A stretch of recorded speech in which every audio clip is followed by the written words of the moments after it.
আসসালামু আলাইকুম and hello' everyone. আজি মই ইয়াতে 3 কিলো মাটন বনাবৰ কাৰণে ইয়াতে ৰেডি কৰিলোঁ চব। আদা নহৰু তাৰপিছত পিঁয়াজ একেলগে দি দিলোঁ। আদা নহৰু পিঁয়াজ কেঁচা জ্বলা এইবিলাক 3 কিলোত 3 চামুচ কৰি কেনে আদা আৰু 3 চামুচ নহৰু আৰু 3 চামুচ কেঁচা জলকীয়াৰ পেষ্টটো দিলোঁ আৰু ইয়াতে হালধি দি আছোঁ 2 চামুচ। তাৰপিছত ইয়াতে লং দি আছোঁ 9-10টাৰ নিচিনাই হয় আৰু 9-10টাৰ নিচিনাই দিলোঁ আৰু ইয়াতে। তাৰপিছতে এটা কৰি কেনে দি আছোঁ। এইটো আকৌ ষ্টাৰ, এইটো কি বুলি কয় মই গম নাপাওঁ, নামটো নাজানো, কিন্তু ষ্টাৰ বুলি কওঁ।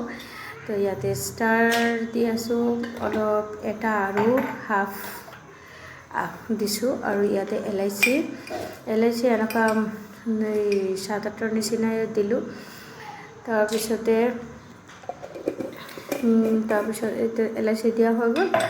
তো আপোনালোকে কেনেকৈ বনায় সেইটো মই গম নাপাওঁ, আপোনালোকে ক'ব পাৰিব মোক কমেণ্ট কৰি কেনে। আৰু মই ইয়াতে এইটো এটা হয়, এইটো কি নাজানো নামটো, এইটো এটা দিলোঁ। এইটো আপোনালোকে চাই আছে, গম পাই আছে চাগে এইটো কি হয় বস্তুটো।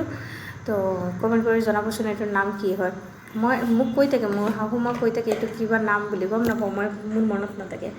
আকৌ জলকীয়াৰ গুড়ি অলপ কালাৰ হ'বৰ কাৰণে এইটো দিছোঁ। এইটো এই কালাৰৰ কাৰণে দিয়া হৈছে আৰু ইমান এইটোত জ্বালা নাথাকে। তো তাৰপিছতে ইয়াতে দিলোঁ ধনিয়া গুড়া 2 চামুচ। তাৰপিছতে আপোনালোকে গম পাই আছে, তো চব দেখাই মই দি আছোঁ। আৰু মই বুটলবিলাক ইয়াতে মই এলাইচি, ধনিয়া, জিৰা চব মিক্স থাকে, এইবিলাকে গুড়া কৰি কেনে ৰাখিছিলোঁ, সেইটো দি দিলোঁ আৰু 2 চামুচ দিছোঁ। ইয়াতে জিৰা দি আছোঁ আৰু 2 চামুচ। আৰু আপোনালোকে মোৰ ভিডিঅ'টো লাষ্টলৈকে চাই থাকিব, যদি ভাল লাগে তেতিয়াহ'লে লাইক কৰিব। ইয়াতে আকৌ দিলোঁ এইটো কি হয়, ব্লেক পেপাৰ আকৌ 1 চামুচে দিলোঁ, বেছি দিয়া নাই। আৰু পৰিমাণ মতো ইয়াতে নিমখ দিলোঁ, যাৰ যেনেকুৱা লাগে। তাৰপিছত আকৌ টেষ্ট কৰি কেনে দিব লাগিব। আৰু ইয়াতে আকৌ তেল দি আছোঁ। এইটো মই কেঁচা এনেকুৱা কৰি কেনে বনাই কেনে ভাল পাওঁ। এইটোৰ এটা টেষ্ট বেলেগ আহে, মই বহুত ভাল পাওঁ। তেজপাত দিলোঁ আৰু 9-10টা কৰি কেনে 7-8টাই হৈছে আৰু তেজপাত দিলোঁ। আৰু ইয়াতে বাকীখিনি এতিয়া এনেকুৱা কৰি কেনে মই একেলগে মিক্স কৰি লওঁ। তাৰপিছতে মই মাংস মিক্স কৰোঁ। আৰু কোনে মোৰ নিচিনা বনাই মোক কমেণ্ট কৰি জনাবচোন। মই কিন্তু এনেকুৱা বনাই কেনে বহুত ভাল পাওঁ। লাষ্টত কেতিয়াবা মই সোমবাৰ দিওঁ আৰু কেতিয়াবা সোমবাৰ নিদিওঁ আৰু চবতে। আৰু ইয়াতে 3 কিলো আছে, দেখাত কিন্তু কম দেখা যায় আছে, কিন্তু 3 কিলোয়ে হয়। আৰু মাটনবিলাকতে ইমান চৰ্বি থাকে, বনোৱাৰ পিছতে কমিয়ে যায় একদম।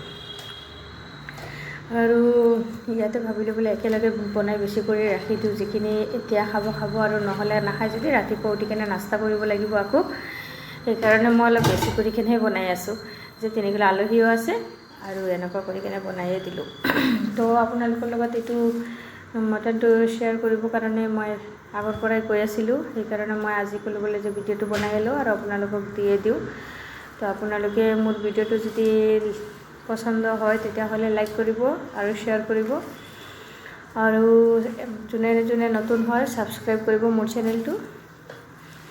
আৰু নতুন ভিডিঅ', নতুন ৰেচিপি, নতুন কিবা চাব পাৰিব মোৰ চেনেলত। মইতো ইমান বস্তু নতুন দেখাবও নোৱাৰোঁ, কিন্তু মই বাকী যিখিনি পাৰোঁ আৰু সেইখিনিয়ে দেখাম।